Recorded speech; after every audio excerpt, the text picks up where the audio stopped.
समाचार विज्ञापन प्रचारकों ने कहा, ईरान की आक्रामकता से जुड़े मामले में 14 लोगों पर मुकदमा चलाया जाएगा। बहरीन समाचार शुक्रवार 27 मार्च 2026। प्रतिनिधि छवि लोक अभियोजन पक्ष ने कल घोषणा की कि ईरान के साथ सहयोग करने वाले आतंकवादी कोशिकाओं का हिस्सा होने के आरोप में 14 कथित उकसावे वालों को आपराधिक अदालत में भेजा गया है। संदिग्धों पर हाई क्रिमिनल कोर्ट में 4 अलग अलग मामलों में सुनवाई की जाएगी और इनमें 13 पुरुष और 1 महिला शामिल हैं। कुछ आरोपियों पर अनुपस्थिति में मुकदमा चलाया जाएगा, क्योंकि ऐसा प्रतीत होता है कि वे पहले ही ईरान से भाग चुके हैं। प्रतिवादी पर कई आरोप लगाए जाएंगे, जिनमें कथित तौर पर Islamic revolutionary guard core (IRGC) के लिए मुखबिर के रूप में काम करना, देश के खिलाफ शत्रुतापूर्ण अभियानों में सहायता करना और राष्ट्रीय रक्षा रहस्यों का खुलासा करना शामिल है।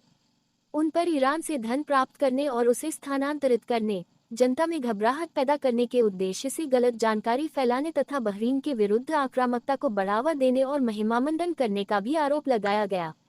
एक प्रतिवादी पर IRGC से सैन्य प्रशिक्षण प्राप्त करने का आरोप लगाया गया था। लोक अभियोजन विभाग के अनुसार आंतरिक मंत्रालय के आपराधिक जांच विभाग CID ने हाल ही में हुए संघर्ष से संबंधित विभिन्न अपराधों के संदेह पर व्यक्तियों की सूचना दी।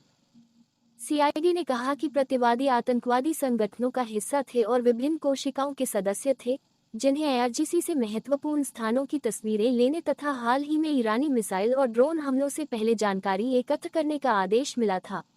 उन पर खुफिया जानकारी देने का आरोप लगाया गया, जिससे बहरीन में इमारतों और प्रतिष्ठानों को निशाना बनाया जा सका।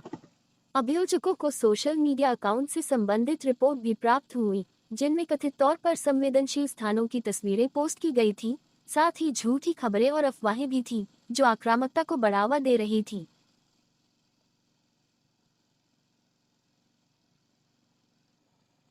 उन्होंने कथित तौर पर नक्शे प्रकाशित किए तथा दुश्मन को निर्देशांक भेजे, साथ ही सैन्य रूप से पहचाने गए स्थानों को निशाना बनाने की व्यवहार्यता का भी संकेत दिया। अभियोजन पक्ष ने कहा कि जांच में उन संदिग्धों की पहचान उजागर हुई, जो कथित तौर पर संचार के एन्क्रिप्टेड माध्यम का उपयोग करके IRGC के संपर्क में थे। इसके अलावा कुछ संदिग्धों पर यह झूठा आरोप लगाया गया कि कुछ स्थानों को निशाना बनाया गया था और दावा किया गया कि इसके परिणामस्वरूप चोटें आई हैं तथा लोगों की मौत भी हुई है। अभियोजन पक्ष ने कहा कि उसने इस मामले की व्यापक जांच की, संदिग्धों से पूछताछ की, जिनमें से कुछ ने आरोपों के बारे में विस्तार से स्वीकार किया। उन्होंने गवाहों के बयान भी सुने और संदिग्धों द्वारा कथित अपराध करने के लिए इस्तेमाल किए गए उपकरणों की तलाशी लेने का आदेश जारी किया। आतंकवाद अभियोजन प्रमुख अहमद अल हम्मादी ने कहा, राज्य की सुरक्षा और हितों को नुकसान पहुंचाने के इरादे से जासूसी करना खतरनाक है, क्योंकि यह सीधे तौर पर राष्ट्र और उसके संप्रभुता को प्रभावित करता है।